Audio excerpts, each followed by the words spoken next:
علیکم ورحمۃ اللہ وبرکاتہ۔ الحمد للہ وکفا وسلام علی حبیبہ المصطفیٰ، اما بعد فاعوذ باللہ من الشیطان الرجیم، بسم اللہ الرحمن الرحیم۔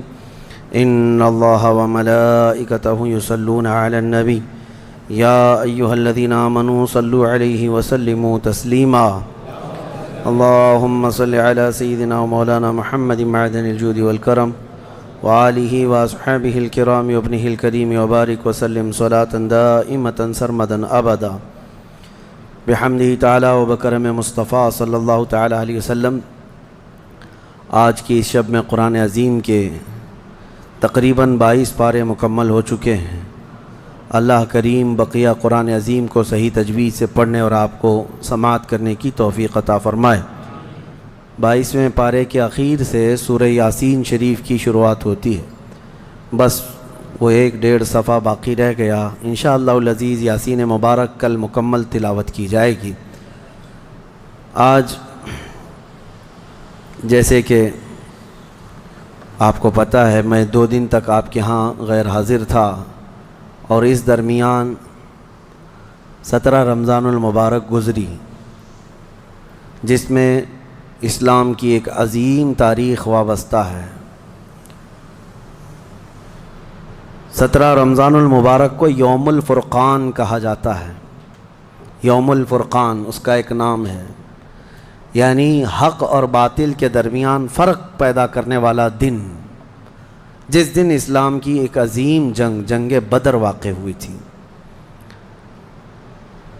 مجھے احباب سے یہ گزارش ہوئی، یہ خواہش ظاہر کی گئی کہ آج اصحاب بدر کے متعلق پھر سے میں یہاں پر ذکر کروں اور ان کے ناموں کی انشاءاللہ آج تلاوت بھی کروں۔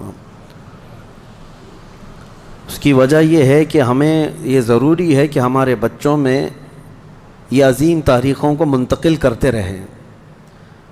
کربلا تو ہر سال سنتے ہیں، لیکن پھر کیوں سناتے ہیں؟ اس لیے کہ بار بار سننے سے جذبہ جوان رہتا ہے۔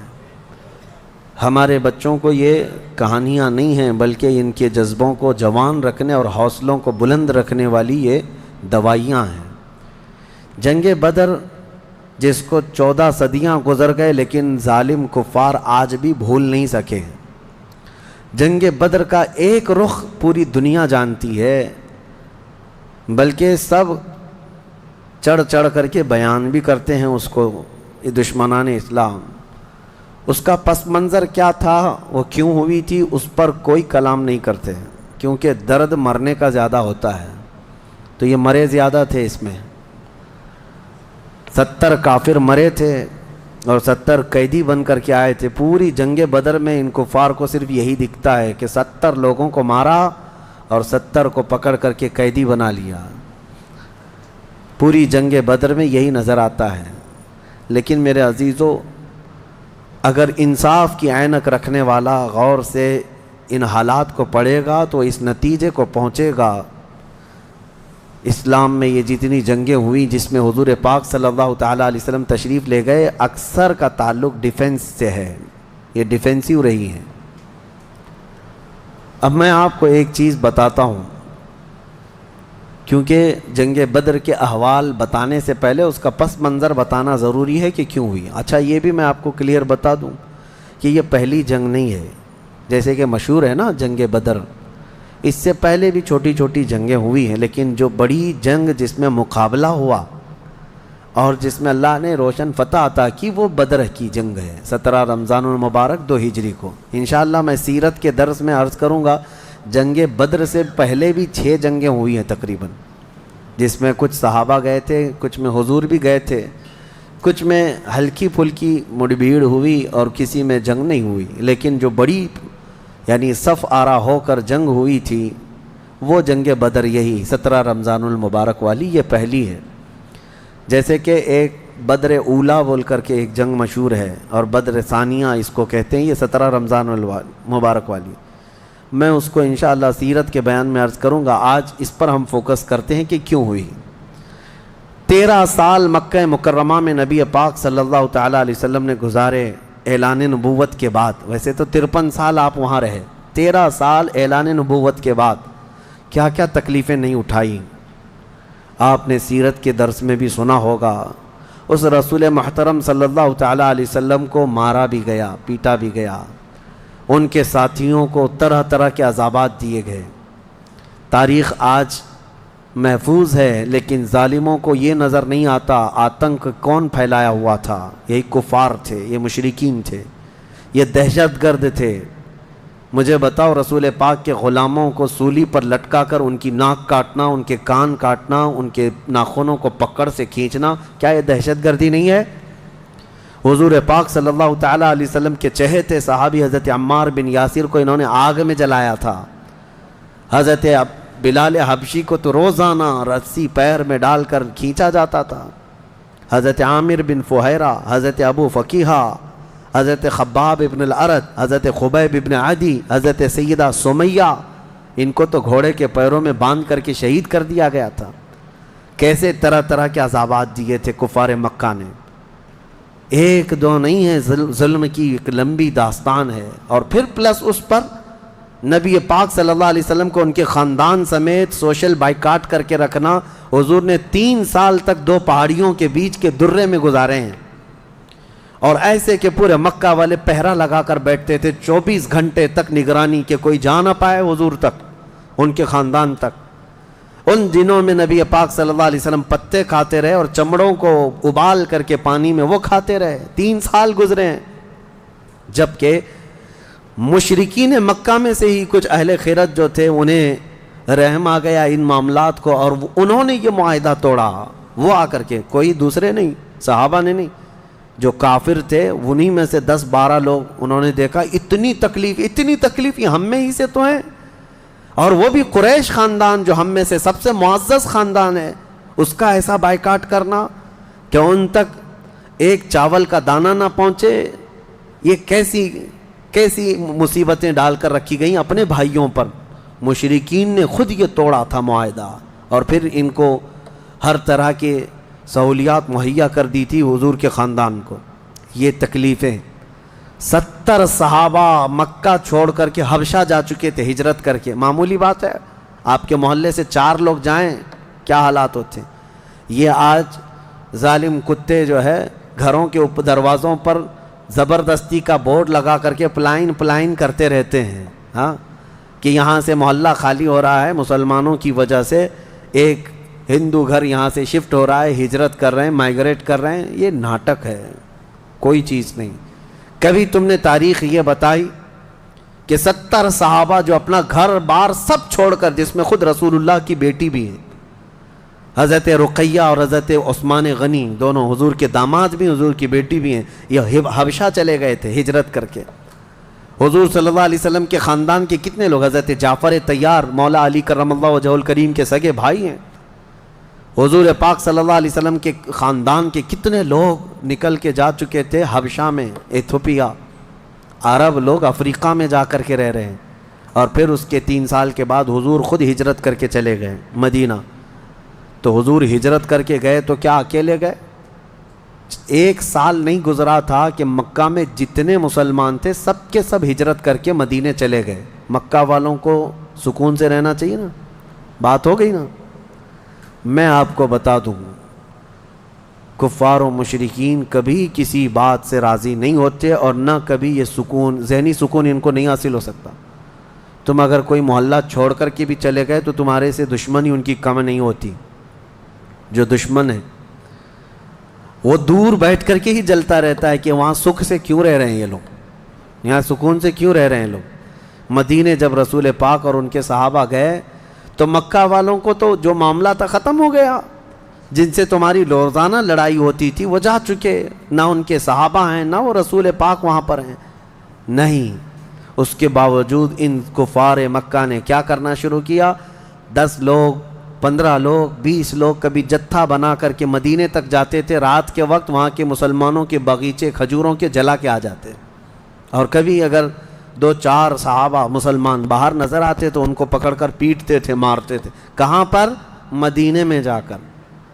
جب اس قدر ظلم بڑھ گیا تب میں آپ کو بتاؤں 13 سال کے بعد اللہ نے جہاد کا حکم نازل فرمایا. اے محبوب کھڑے ہو جائیں اور جو آپ سے لڑ رہے ہیں ان سے مقابلہ فرمائیں۔ 13 سال تک تو کبھی لڑنے کا حکم نہیں آیا۔ مدینہ طیبہ میں جانے کے بعد جب مسلمانوں کی اپنی ریاست بن گئی، وہاں اپنی ایک حکومت اسٹیبلش ہو رہی ہے، تب یہ جا کر کے اگر اس کے اندر دسیسہ کاری کریں، پیوند کاری کی بجائے وہاں جا کر کے شب خون ماریں رات کے وقت، تو پھر اللہ تعالیٰ کا حکم نہیں آئے گا۔ میں اس سے قبل ایک مثال سے پوچھا تھا آپ کو، یہ کہتے ہیں نا، آج بھی ہم نے 22ویں پارے میں ایک آیت پڑھی ہے، ملعونین اینما ثقفوا اخذوا وقتلوا تقتیلا۔ اس کو وہ 26 آیتوں میں گناتے ہیں جس کو یہ لوگ کہتے ہیں آتنک کا بڑھاوا دیتی۔ اللہ نے فرمایا لعنت کیے ہوئے لوگ ہیں یہ سب، جہاں پائے جائیں پکڑے جائیں اور ٹکڑے ٹکڑے کر کے مارے جائیں۔ یہ آیت ہے، اور یہ کہتے ہیں کہ یہ دیکھو آتنک کو بڑھاوا دیتی، یہی دیکھ کر کے مسلمان کاٹتے ہیں سب کو۔ میرے عزیزو، آیت جو نازل ہوئی کب ہوئی؟ یہی میں نے آپ کو یہی مثال اس سے قبل بتائی تھی۔ ہمارا دیش، ہمارا ملک امن و امان کے ساتھ رہ رہا ہے، 4 لوگ بھی اگر دشمن ملک کے ہمارے ملک میں داخل ہو جائیں تو ہائی اتھارٹی کیا حکم دے گی؟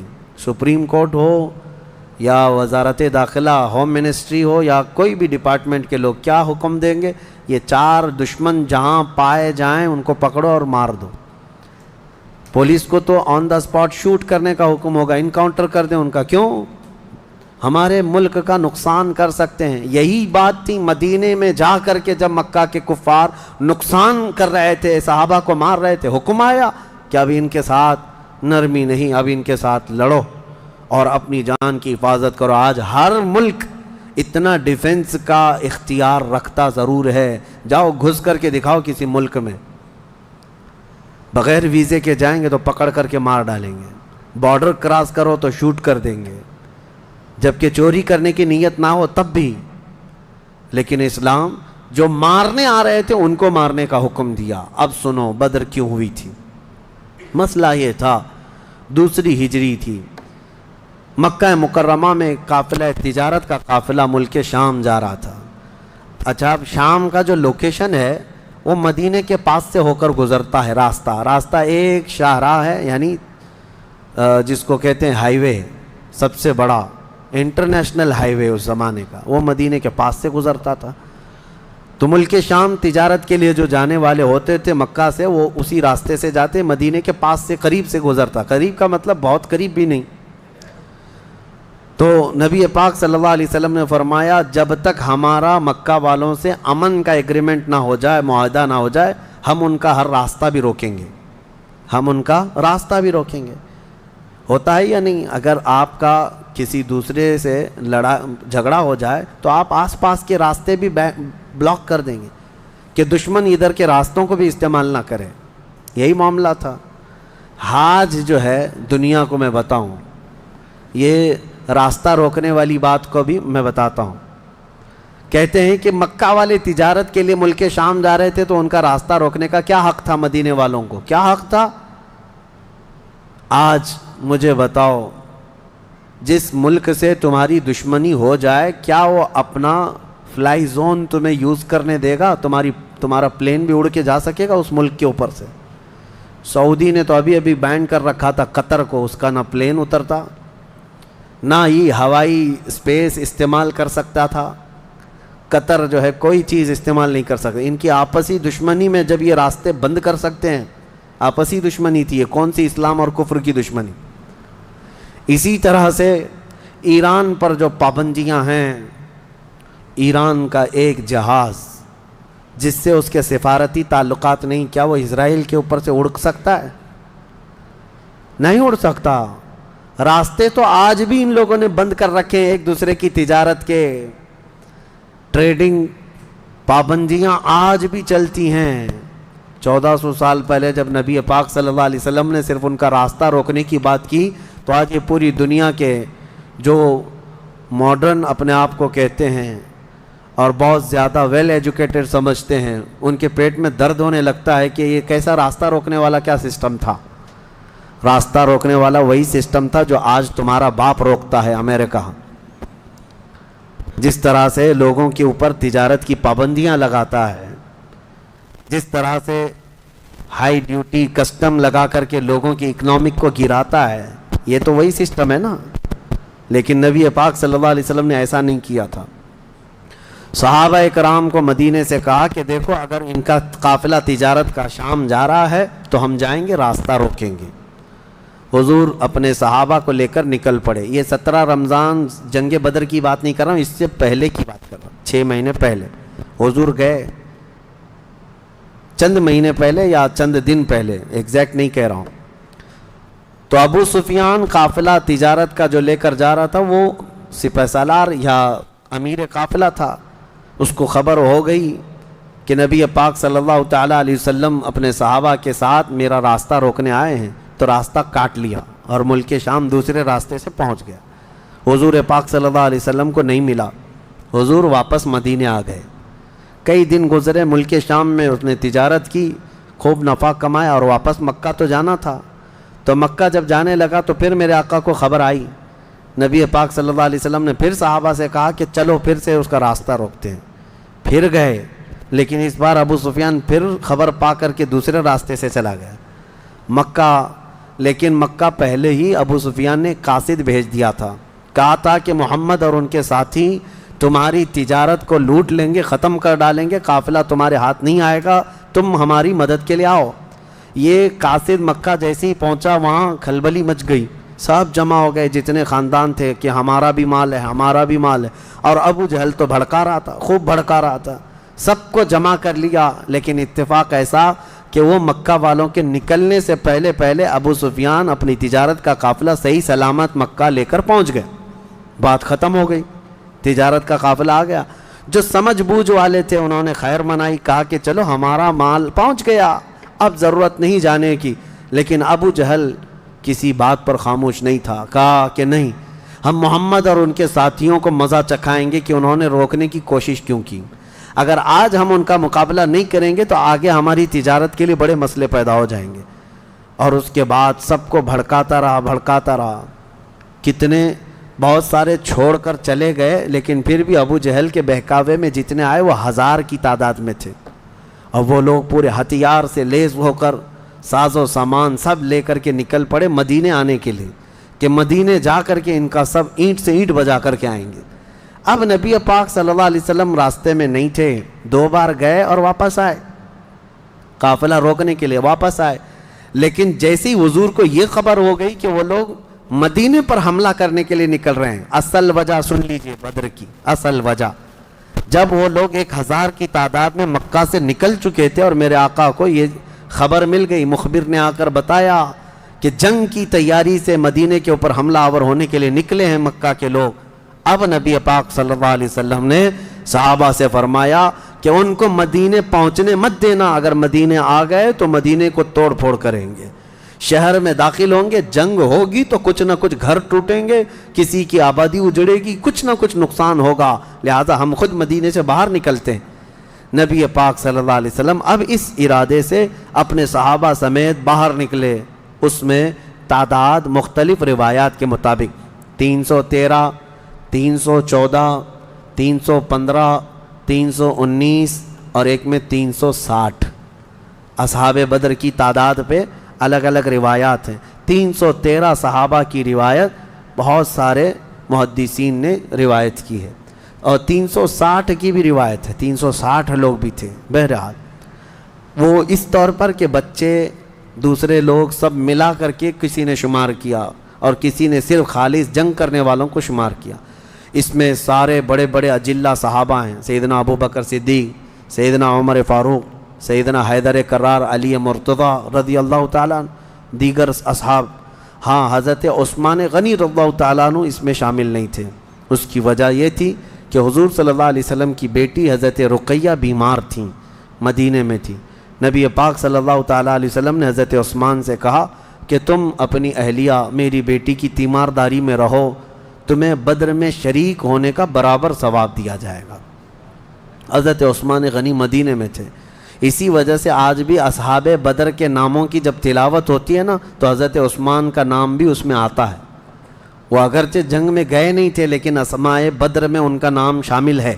آپ پڑھ کر کے دیکھنا یا سننا تو حضرت عثمان غنی کا بھی نام ہے، کیونکہ مال غنیمت جب تقسیم ہو رہا تھا تو حضور نے حضرت عثمان کو بھی اس میں سے حصہ دیا تھا. خیر، جب نبی پاک صلی اللہ تعالیٰ علیہ وسلم یہ صحابہ کو لے کر نکلے، اب مدینے سے 160 کلومیٹر مکہ کی طرف کا یہ راستہ ہے. بدر ایک علاقے کا نام ہے، وہاں ایک کنواں تھا جس کا نام بدر تھا، جس کی وجہ سے اس علاقے کا نام بدر پڑا. اب حالات دیکھیں کیسے آزمائش کے بڑھتے گئے. میں مختصراً انداز میں آپ کے سامنے رکھوں گا. یہ جنگ کا پس منظر تھا. حضور لڑنے کے لیے گئے نہیں تھے بلکہ ڈیفینس کے لیے، کہ مکہ والے نکل چکے تھے. اب مکہ والے آ کر جس جگہ پڑاؤ کیے وہ بھی بدر تھا، وہاں کنواں تھا، پانی تھا، اس کے لیے وہاں پر ان لوگوں نے بھی قیام کیا. میرے آقا صلی اللہ علیہ وسلم نے بھی اپنا لشکر انداز کر دیا. صحابہ وہاں پر اتر پڑے، سب کے خیمے لگ گئے اور کنویں کے پانی پر بھی قبضہ ہوا. اس کے بعد دیکھا صحابہ کے دل گھبرائے ہوئے تھے، کیونکہ حضور صلی اللہ علیہ وسلم اور صحابہ کو جو زمین ملی تھی وہ ریتیلی زمین تھی، بالو کی زمین، پاؤں دھس جایا کرتے تھے. اور کفار مکہ جہاں پر اترے تھے وہ تو سخت سپاٹ فلیٹ زمین تھی، مٹی کی زمین تھی، اور اس میں گھوڑے اچھی طرح دوڑتے تھے. یہ ریتیلی زمین پر گھوڑوں کے پیر بھی گھس جاتے اور انسانوں کے بھی. اچھا، یہ بات بھی میں بتا دوں، کل تعداد صحابہ اکرام رضوان اللہ تعالیٰ علیہ مجمعین کے ساتھ 313 صحابہ میں صرف 4 گھوڑے تھے. 4 گھوڑے، یہ 4 گھوڑوں پر بیٹھ کر کے گئے ہیں. کون سوار ہوا ہوگا، کون پیدل چلا ہوگا؟ اور اونٹوں کی کچھ تعداد. اس کے علاوہ تلوار سب کے پاس نہیں، اور جس کے پاس ہے ان کی سبزیاں بھی کٹتی نہیں. ان حالات میں تو وہ گئے تھے. نبی پاک صلی اللہ تعالیٰ علیہ وسلم کے ساتھ جب گئے، اب وہاں پر صحابہ اکرام کے دلوں کے اندر تھوڑی گھبراہٹ آنے لگی کہ ہم زمین اس طرح کی ہے، اور تعداد جب ان کی دیکھتے ہتھیار سے لیس تو یہ عرض کرتے کہ کیا ہوگا. پہلی جنگ ہو رہی تھی نا، آمنا سامنا پہلی مرتبہ ہو رہا تھا. اب نبی پاک صلی اللہ تعالیٰ علیہ وسلم سب صحابہ کو لے کر رات کو بیٹھتے ہیں. اب اس میں جو نبی پاک صلی اللہ تعالیٰ علیہ وسلم کے سامنے صحابہ اکرام سے مشورہ ہو رہا تھا، اب وہ ایمان کی بات ہے. حضور نے صحابہ کی بات یہ سنی کہ جو مہاجرین تھے وہ یہ کہہ رہے تھے کہ انصار کا تو کچھ گیا نہیں، ہمارا گیا ہے. مکہ میں ہمارے مال لوٹے، ہماری جائیدادیں لوٹیں، انصار مدینے میں رہتے ہیں، مکہ کے کفار نے ان کا تو کچھ بگاڑا نہیں. ہو سکتا ہے کہ انصار جو ہے جنگ میں انٹرسٹ نہ لیں، ان کا کیا گیا ہے، یہ مہاجرین کی جنگ ہے. انصار جو ہے ہو سکتا ہے انٹرسٹ نہ لیں، وہ نہ آئیں. یہ ان کے دلوں میں بات تھی. حضور پاک صلی اللہ علیہ وسلم نے محسوس کر لیا، کیونکہ 69 انصار صحابہ اس کے اندر تھے. 69 بڑی تعداد ہوتی، 70 صحابہ تقریباً انصار تھے. اب دلوں میں جب یہ بات آئی مہاجرین کے کہ پتہ نہیں ہے لڑیں گے کہ نہیں لڑیں گے، کیونکہ ان کا تو کچھ گیا نہیں ہے نا. جیسے آج لوگ کہتے ہیں میرا تھوڑی نا اس سے کوئی مسئلہ ہے. تو پھر نبی پاک صلی اللہ علیہ وسلم نے رات کے وقت انصار صحابہ کو پہلے بلایا. سب بیٹھے ہوئے تھے، مشورہ کرنا تھا. سید الانصار حضرت سعد ابن معاذ رضی اللہ تعالیٰ عنہ انصار کے سردار تھے. بلایا اور پوچھا کہ تمہارا کیا مشورہ ہے، آپ کا کیا مشورہ ہے جنگ کے سلسلے میں. سنو، حضور پاک صلی اللہ تعالیٰ علیہ وسلم کی بارگاہ میں حضرت سعد بن معاذ سب سے پہلا جواب کیا دیتے ہیں؟ کہتے ہیں یا رسول اللہ صلی اللہ علیہ وسلم، پورے انصار کی طرف سے تو میں ترجمانی کرنے کے لیے کھڑا ہوں، لیکن میرے آقا کیا ہم بھی کوئی پوچھے جانے کی چیز ہیں؟ آپ کے سلسلے میں ہم بھی کوئی پوچھے جانے کی چیز ہیں؟ اور حضرت سعد ابن معاذ کہتے ہیں قسم رب ذوالجلال کی، مدینے سے برق الغماد یمن تک بھی آپ جائیں، انصار کا ہر بچہ آپ کے قدموں کے ساتھ ہوگا. آپ تو صرف بدر تک آئے یا رسول اللہ، اگر ہمیں پیدل یمن تک بھی لے جاتے ہم آپ کے پیچھے جاتے. ان کے الفاظ میں سناؤں، ایمان تازہ ہو جاتا ہے. حضرت سعد ابن معاذ رضی اللہ تعالیٰ عنہ فرماتے ہیں یا رسول اللہ صلی اللہ علیہ وسلم، آج میں سارے انصار صحابہ کی طرف سے ترجمانی کرتے ہوئے، جس کو کہتے ہیں ریپریزنٹیٹیو، میں کھڑا ہوں عرض کرتا ہوں میرے آقا اگر کسی کے ذہن میں یہ بات ہے تو وہ نکال دے کہ ہم صرف اپنے وطن میں رسول اللہ کی مدد کرتے ہیں، بلکہ اللہ کے نبی صلی اللہ تعالیٰ علیہ وسلم جس کونے میں جائیں گے انصار کو وہاں حضور پائیں گے۔ اب حضور کی بارگاہ میں عرض کرتے ہیں آقا آپ کو کل اختیار ہے، آپ کو کل اختیار ہے۔ اب سنو حضرت سعد ابن معاذ کے یہ بدر کے میدان سے ایک دن پہلے کے الفاظ ہیں، ایک دن پہلے کے الفاظ ہیں، یا رسول اللہ صلی اللہ علیہ وسلم آپ کو کل اختیار ہے، جس کا رشتہ ملانا ہے ملا دیجیے آپ، اور جس کو توڑنا ہے آج ہی آپ فرما دیں، ہم ہمیشہ آخری سانس تک کے لیے توڑ دیں گے۔ اگر آپ فرما دیں کہ اس کی بیوی اس کے لیے حلال نہیں، اس کا بیٹا نہیں، یا رسول اللہ آخری سانس تک ہم اس سے رشتہ توڑ دیں گے۔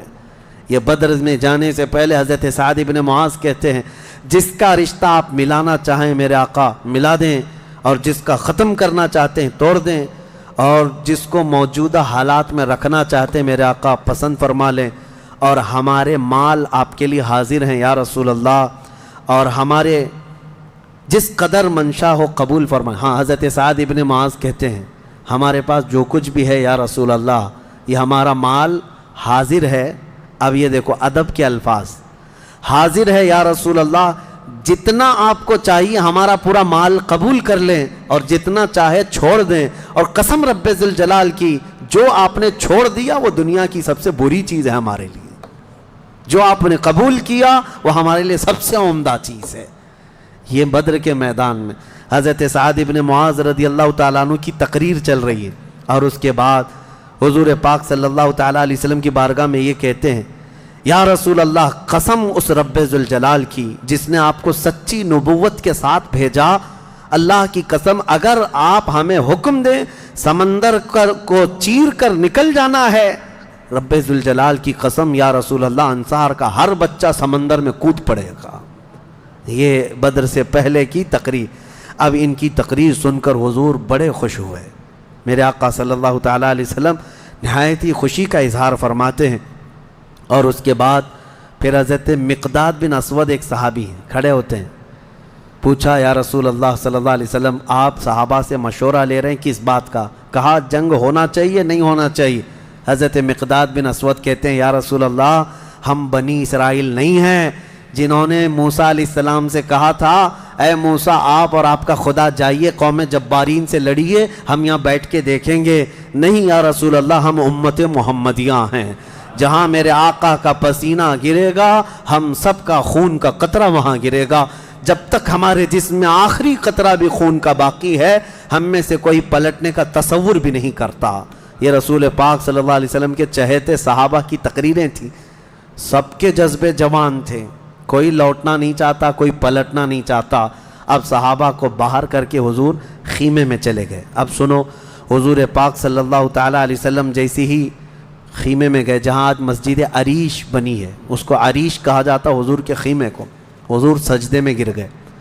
سجدے میں گرنے کے بعد نبی پاک صلی اللہ تعالیٰ علیہ وسلم اتنا گریہ وزاری کر رہے تھے، اتنا رو رہے تھے سجدے میں حضور پاک صلی اللہ علیہ وسلم، اور جو صحابی ان کی خدمت میں کھڑے تھے وہ کہتے ہیں نبی پاک صلی اللہ تعالیٰ علیہ وسلم کی الفاظ میں سن رہا تھا ابتحالات کو، عرض یوں کر رہے تھے اے اللہ ایک چھوٹی سی فوج ایک چھوٹی سی جماعت تیرے دین کی نصرت کے لیے میدان میں اتری ہے، اے اللہ اگر اس جماعت کی تو کل مدد نہ کرے گا تو قیامت تک اس روئے زمین پر کوئی سجدہ کرنے والا نہیں آئے گا، اے اللہ قیامت تک کوئی تیری عبادت نہیں کر سکے گا۔ یہ محبوبانہ انداز ہے میرے آقا کا، یہ کوئی دھمکی نہیں ہے اللہ کو، رب تعالیٰ کی بارگاہ میں گڑ گڑانا کہ مولا اگر ان کی مدد نہیں کرے گا تو پھر کون تیری عبادت کرے گا۔ اور اس کے بعد اچانک حضور صلی اللہ علیہ وسلم اٹھے سجدے سے، پیشانی چمک رہی تھی اور حضور مسکرا رہے تھے۔ دو صحابہ کھڑے تھے، کہا یا رسول اللہ صلی اللہ علیہ وسلم آپ اتنی گریہ وزاری کرتے کرتے بھی مسکرانے لگے۔ کہا میرے رب نے میری ڈھارس بندھا دی، مبارک ہو بشارت ہو، میں نے ابھی ابھی جبرائیل کو جنگی لباس پہن کر اترتے دیکھا ہے، جبرائیل امین آ گئے ہیں۔ وہ صحابہ دوڑے دوڑے گئے، باہر جا کر کہے مبارک ہو اللہ کے نبی کو مدد آ گئی ہے۔ ابھی رات کا حصہ گزرا نہیں تھا کہ بارش برسنے لگ گئی۔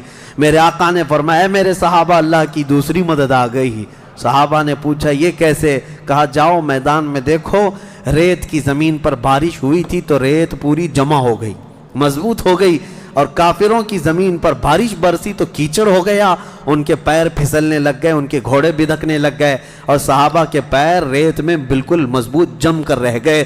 حضور نے فرمایا بارش بھی اللہ نے تمہاری مدد کے لیے نازل فرمائی۔ صبح اٹھتے ہیں، صبح ہوتی، حضور اکرم نہیں، رات کے وقت ہی، ابھی رات کا وقت ہے، صحابہ کے دل کی تسلی کے لیے میرے آقا اپنے ہاتھ میں ایک چھڑی لے کر جاتے ہیں میدان میں، صحابہ پیچھے پیچھے ہیں، لکیر کھینچا، حضور نے فرمایا کل یہاں ابو جہل گر کے مرے گا، دوسری لکیر کھینچا اور کہا یہاں عتبہ مرے گا، تیسری لکیر کھینچ کر کہا یہاں شیبہ مرے گا۔ یہ بڑے بڑے پہلوانوں کے نام حضور گنا رہے تھے، صحابہ دل ہی دل میں خوش ہو رہے تھے، ان کا یقین کامل اتنا تھا نبی نے جو فرما دیا وہ ہو کر رہے گا۔ رات کے وقت ہی صحابہ کو یہ معلوم تھا ان کفار کے کتنے وکٹ گرنے والے ہیں، کتنے پہلوان زمین بوس ہونے والے ہیں، کتنے موت کی گھاٹ پہنچنے والے ہیں، صحابہ کو یہ معلوم ہو گیا تھا، اور دل چوڑے تھے، سینے کشادہ تھے۔ صبح ہوتی ہے، نبی پاک صلی اللہ تعالی علیہ وسلم ابھی اپنے خیمے میں تھے، عریش میں، میدان بدر کے خیمے میں تھے، ایک صحابی دوڑتے ہوئے آتے ہیں، آ کر کے بارگاہ مصطفیٰ میں عرض کرتے ہیں یا رسول اللہ صلی اللہ علیہ وسلم ہماری تعداد بڑھ گئی، ہماری تعداد بڑھ گئی۔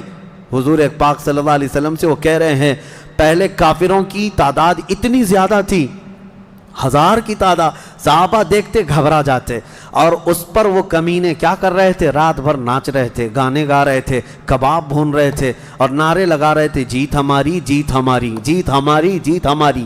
ان کے الفاظ تھے، اشعار گنگنا رہے تھے، اور رات بھر کھانا پینا، رقص سرور، ڈھول باجے سب چلتا رہا، اور ادھر صحابہ عبادت میں مصروف ہیں، اللہ کی بارگاہ میں گڑ گڑا رہے ہیں۔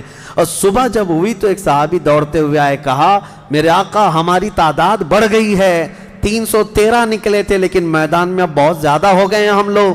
حضور پاک صلی اللہ علیہ وسلم نے فرمایا میرے چہیتے جاؤ، وہ ہماری تعداد نہیں، اللہ کے ملائکہ آ چکے، اللہ کے فرشتے آ چکے تمہارے اس فوج کے اندر۔ صحابہ کہتے ہیں جب میدان میں ہم اترے، اب یہ 17 رمضان المبارک جمعہ کا دن تھا، یوم البدر، یوم الفرقان جس کو کہتے ہیں۔ میرے عزیزو، اسلام کی عظیم تاریخ پنہاں ہے، اس میں عظیم تاریخ پنہاں ہے۔ نبی پاک صلی اللہ تعالیٰ علیہ وسلم کی طرف سے میدان بدر میں سب سے پہلے اترنے والے کون لوگ تھے؟ کون لوگ تھے؟ سب سے پہلے نبی پاک صلی اللہ تعالیٰ علیہ وسلم کی طرف سے حضرت امیر حمزہ رضی اللہ تعالیٰ، دوسرے حضرت ابو عبیدہ بن جراح، تیسرے حیدر کرار شیر خدا علی مرتضیٰ رضی اللہ تعالیٰ عنہ۔ یہ تینوں حضرات اترے، اور ان کے مقابل میں جو کفار آئے تھے وہ اپنے اپنے وقت کے بڑے بڑے پہلوان تھے، بڑے بڑے پہلوانوں کو انہوں نے اتارا تھا میدان بدر میں۔ اور جب مقابلہ ہوا تو سب سے پہلا وار حضرت امیر حمزہ کا سامنے والے پر پڑا، وہ گاجر کی طرح کٹ کر گر گیا ایک ہی وار میں۔ حضرت ابو عبیدہ بن جراح زخمی ہوئے، سامنے والے سے تھوڑے زخمی ہوئے، پھر حضرت حمزہ نے وہ بھی محاذ سنبھالا اور ان کے مقابل کو بھی مار کر گرایا۔ ادھر حضرت علی کرم اللہ وجہہ الکریم کی عمر کم تھی، اس وقت ان کی عمر زیادہ نہیں تھی، 22 سال کی عمر یا 25 سال کے اس وقت کی عمر تھی حضرت علی کرم اللہ وجہہ الکریم کی۔ اس وقت حضرت علی جب آئے بالکل جوانی، یعنی 20-22 سال کی عمر، مولا علی کرم اللہ وجہہ الکریم نے اس سے جب مقابلہ کیا تو ذوالفقار حیدری نے ایسا ضرب لگایا کہ اس کی لوہے کی ٹوپی کاٹتے ہوئے 2 ٹکڑے ہو گئے۔ پہلی مرتبہ بدر کے میدان میں آواز آئی تھی سارے صحابہ کی اللہ اکبر، یہ نعرہ تکبیر تھا جو سب سے پہلے بلند ہوا۔ فرماتے ہیں اس آواز کی ہیبت ایسی تھی کہ کفار کے خیمے ہل گئے اور ان کی صفوں میں ہلچل مچ گئی، دہشت طاری ہو گئی۔ صحابہ کے اسی نعرے کو دیکھ کر علامہ اقبال نے شعر کہا تھا، یہ نکلے تھے مڑی ہوئی تلواریں لے کر، کٹی ہوئی اور زنگ آلود تلواریں لے کر جن سے سبزی نہیں کٹتی تھی، لیکن جب نعرہ لگائے تھے اللہ کی مدد ایسی آئی تھی کہ یہ سب زمین بوس ہو گئے دشمن۔ اقبال نے کہا تھا کفر دم توڑ دے گا ٹوٹی ہوئی شمشیر کے ساتھ، کفر دم توڑ دے گا ٹوٹی ہوئی شمشیر کے ساتھ گر تم نکلا جاؤ ایک بار نعرے تکبیر کے ساتھ۔ یہ انہی صحابہ کا نعرہ تھا جب انہوں نے پہلی مرتبہ بلند کیا۔ یہ لڑائی چلتی رہی شام تک، شام ہونے نہ پائی، دوپہر تک اس لڑائی کو پہلے ایک بعد دیگرے، اس کے بعد پھر گھماسان کی لڑائی ہوئی۔ لیکن کفار مکہ میں سے کچھ لوگ کہتے ہیں ہم تو بڑے حوصلوں سے آئے تھے لڑنے کے لیے، بڑے حوصلوں سے آئے تھے، جن کو یہ مدینے میں مکہ میں پکڑ کے مارتے تھے وہ آج ان کے مقابل میں تھے۔ کوئی کسی کا غلام تھا، کوئی کسی کا رشتہ دار بھی تھا، لیکن مقابلے میں جب آئے وہ کفار مکہ کہتے ہیں ہم تو بڑے ہمت کے ساتھ لڑنے کے لیے آئے تھے، لیکن جب ہم لڑنے جا رہے تھے تو ہمارے مقابل میں اجنبی لوگ آ رہے تھے، اجنبی لوگ آ رہے تھے، اور ان کی ہیبت ایسی طاری ہوتی کہ ہم نے ان کو نہ مکے میں کبھی دیکھا تھا نہ مدینے میں کبھی دیکھا تھا۔ یہ وہ بدری ملائکہ تھے جو جبرائیل امین کی سپہ سالاری میں آئے تھے۔ اب یہاں ایک بات میں بتانا چاہتا ہوں، ایک فرشتہ اتر جائے کافی ہے۔ آپ کو پتہ ہے قوم شعیب جب نافرمانی کر رہی تھی تو اللہ تعالیٰ نے عذاب کیا بھیجا تھا؟ جبرائیل امین علیہ السلام کو اتارا تھا، انہوں نے ایک چیخ ماری تھی، چنگھاڑ، اور ان کی آواز کی ہیبت سے جتنے پہاڑوں میں تھے یہ قوم شعیب سب کے بھیجے کانوں سے نکل آئے تھے اور زمین پر گر کر مر گئے تھے۔ تو یہاں جبرائیل امین اکیلے آ جاتے، صرف آواز لگاتے، کسی کو تلوار اٹھانے کی بھی ضرورت نہیں، یہ 1000 پورے کیڑے مر جاتے۔ لیکن یہ وجہ کیا ہے؟ مفسرین نے فرمایا یقیناً ایک فرشتہ بھی مدد کے لیے کافی ہوتا، لیکن اللہ نے بدر کے میدان میں 5000 فرشتے اتارے، یہ عظمت مصطفیٰ کے لیے، یہ رسول اللہ کی عظمت کے لیے۔ کبھی کبھار تعداد جو ہے وہ شان بتانے کے لیے ہوتی ہے، عظمت بتانے کے لیے ہوتی ہے۔ ہاں ایک جھنڈا کافی ہوتا ہے، لیکن کبھی 10 جھنڈے لگاؤ تو اس کی عظمت بڑھ جاتی ہے۔ ہاں 2 باڈی گارڈ کافی ہوتے ہیں، لیکن 10 کھڑے ہو جائیں تو اس کی ہیبت اور طاری ہوتی ہے۔ یہ ایک انسانی ذہن بنا ہوا ہے۔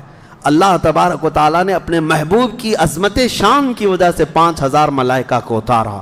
اب یہ جنگ ہوتی رہی، اس میں صحابہ تو لکڑیوں سے جنگ کرتے رہے، سب تلواروں سے نہیں، کچھ صحابہ تو لکڑیوں سے جنگ لڑتے رہے، اور لکڑیوں سے کئی کو مار کے گرایا، اور 70 جو ہے موت کے گھاٹ اتر گئے، اور اس میں معمولی 70 نہیں تھے، بڑے بڑے گرو گھنٹال تھے، جتنے بھونکتے تھے مکہ میں بیٹھ کر۔ ابو جہل مر گیا، حضرت بلال حبشی کا آقا امیہ بن حرب وہ مر گیا، اور کئی ایسے بڑے بڑے عتبہ شیبہ جیسے بڑے بڑے کافر، یہ سب کے سب موت کے گھاٹ اتر گئے۔ بدر کی ایک لڑائی ایسی کہ اچھوں کی جڑ کاٹ کر رکھ دیا۔ اب یہاں پر حضور پاک صلی اللہ تعالیٰ علیہ وسلم کا رحم بھی دیکھیں۔ حضور ملاحظہ فرما رہے تھے، جب امیہ گر کر زخمی ہوا تھا، حضور نے جو صحابی لڑ رہے تھے کہا کہ روک دو اس کو۔ امیہ جو لڑ رہا تھا وہ بڑا ہٹا کٹا پیسہ والا مکہ کا بڑا آدمی تھا، تو جو صحابی لڑ رہے تھے انہوں نے گرا دیا، وہ زخمی ہو کر گرا، حضور نے فرمایا چھوڑ دو اس کو۔ وہ صحابی ہٹ گئے، حضور نے فرمایا بلال حبشی کو بلاؤ۔ بلال کہاں ہے؟ بلال آئے، کہا اے بلال آؤ، جتنا اس نے تڑپایا تھا خوب آج تم بدلا لو اس کے ساتھ، کیونکہ یہی وہ تھا جو حضرت بلال کو ایک ڈرم میں ڈال کر دن بھر رکھتا تھا، لوہے کی ایک ٹاکی بنا کر اس میں ڈال کر اوپر سے ڈھکن ڈال کر گرم دھوپ میں ان کو ایسی رکھ دیتا تھا، بغیر کھانا پانی دیے شام تک ان کو کھولا جاتا تو ان کا جسم پورا اجمرا ہو جاتا تھا۔ ان کی پیٹھ ایسی گل گئی تھی انگاروں میں سلانے کی وجہ سے کہ ریڑھ کی ہڈی دکھتی تھی۔ یہ حضرت بلال کے ساتھ کیا تھا، حضرت بلال حبشی نے مار کر اس کو ختم کیا۔ اور حضرت بلال مارتے وقت کیا کہہ رہے تھے یہ بھی سنیے، یہ صحابہ کا جذبہ ہے۔ کہتے ہیں اس کو قتل کیا اور یوں کہا انت عدو اللہ و عدو رسولنا، میں نے تجھے مار دیا ہے اس لیے کہ تو اللہ کا اور میرے حبیب کا دشمن تھا، یہ نہیں کہ مجھے تڑپاتا تھا، یہ نہیں کہ تو نے مجھے بہت مارا ہے اب چکھ لے مزہ۔ حضرت بلال یہ کہتے ہیں تو اللہ کا دشمن تھا اور میرے مصطفیٰ کا دشمن تھا، میں نے تجھے ختم کیا۔ یہ بدر کی وادی میں حضرت معاذ اور معوذ بن عفراء رضی اللہ عنہما، 2 چھوٹے بچوں پر جہاد تو ہے نہیں، لیکن یہ ضد کر کے اصرار کر کے حضور کے پاس آئے تھے، کہا ہمیں اجازت دے دے۔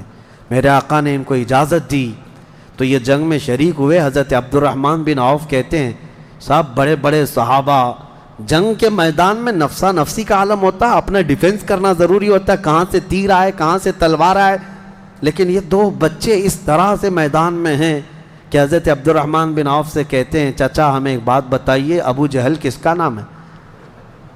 حضرت عبد الرحمن بن عوف کہتے ہیں میں ہنس پڑا، ان کی عمر 13 سال کے آس پاس کی تھی۔ کہتے ہیں یہ کیا کرو گے تم؟ وہ سردار قریش ہے، پہلوان ہے مکہ کا۔ ان بچوں نے کہا ہم نے دیکھا تو نہیں مگر سنا ہے اس خبیث کے بارے میں کہ وہ ہمارے آقا کو گالیاں دیتا ہے، وہ ہمارے نبی کو گالیاں دیتا ہے۔ یہ اصل محافظین مصطفیٰ تھے، محافظین ناموس رسالت تھے، نبی پاک صلی اللہ علیہ وسلم کی عزت کے لیے۔ میرے عزیزو یہ بچے کھیلنے کے لیے ضد نہیں کر رہے تھے، جان ہتھیلی پر لانے کے لیے ضد کر رہے ہیں۔ حضور پاک صلی اللہ علیہ وسلم کی بارگاہ میں آئے اور اس کے بعد حضرت عبد الرحمن بن عوف کہتے ہیں میں ابھی بات چیت کر ہی رہا تھا کہ ابو جہل سامنے گھوڑے پر بیٹھا جا رہا تھا، میں نے اشارے سے بتایا وہ دیکھو وہی مردود ہے جو گھوڑے پر جا رہا ہے۔ یہ دونوں بچے چیل کی طرح جھپٹ گئے اس کی طرف اور بھاگتے ہوئے اس کی طرف گئے۔ ابو جہل کو یہ ایکسپیکٹیشن ہی نہیں تھا، یہ امید ہی نہیں تھی کہ اس کے مقابل میں کبھی کوئی بچہ آ سکتا ہے۔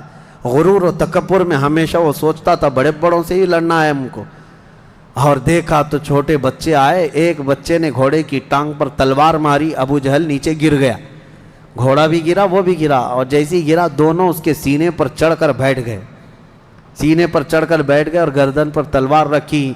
تو جانتے ہیں ظالم یہ زمانے بھر کا بڑا گستاخ اور گستاخوں کا باپ کیا کہتا تھا، عربی میں شعر کہہ رہا ہے اس وقت، کہتا ہے میں عرب ہوں موت سے ڈرتا نہیں، میں عرب ہوں موت سے ڈرتا نہیں، لیکن افسوس مجھے اس بات کا ہے کہ میرے مقابل کا آیا نہیں۔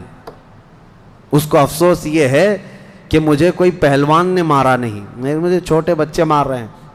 اور بعض لوگوں نے کہا کہ اس کی یہ خواہش تھی، کہا کاٹنا ہے تو گردن تھوڑا نیچے سے کاٹو، کیونکہ سب کٹے ہوئے گردنیں رکھی جائیں تو میری گردن تھوڑی اونچی دکھے۔ غرور و نخوت کبھی نہیں جاتا، گھمنڈ و تکبر کبھی نہیں جاتا۔ ان بچوں نے ختم تو کر دیا ابو جہل کو، اور مشہور ہے کیا ہی بہترین کہا، ہم جیسے لاکھوں کروڑوں کی جوانیاں ان بچوں کے قدموں پر قربان، ہم ان کے ناخنوں تک بھی نہیں پہنچ سکتے جنہوں نے دفاع کیا ہے، ڈیفنس کیا ہے میرے مصطفیٰ کی عزت کا۔ اوروں نے کافروں کو مارا ہوگا، ان بچوں نے تو پورے کفر کو مارا ہے۔ اوروں نے جاہلوں کو مارا تو انہوں نے ابو جہل کو مارا ہے، جہالت کے باپ کو مارا ہے۔ اسی جنگ میں شہزادے حضرت معاذ کا مونڈھا کسی کافر نے مار کر کے ختم کر دیا، تلوار سے کندھے کو مار دیا، لیکن جذبہ ختم نہیں ہوا۔ اس بچے نے دوسرے ہاتھ میں تلوار لی اور لڑنا شروع کیا، اور اپنے ہاتھ کو پیر میں دبا کر کھینچ کے نکال دیا۔ یہ زیادہ دیر تک نہیں، یہ دونوں شہزادے لڑتے رہے میدان بدر میں۔ شام سے پہلے پہلے دونوں بچے بھی شہید ہوئے، حضرت معاذ بھی شہیدوں میں ہیں، حضرت معوذ بھی شہیدوں میں ہیں۔ کس باپ کے یہ بیٹے تھے، کس گھر میں آنکھیں کھولی تھی انہوں نے، جہاں ماں کو قرآن کی تلاوت کرتے سنا، باپ کو محراب عبادت میں دیکھا، اور گٹھی میں ان کے پلایا ہوا تھا عظمت مصطفیٰ۔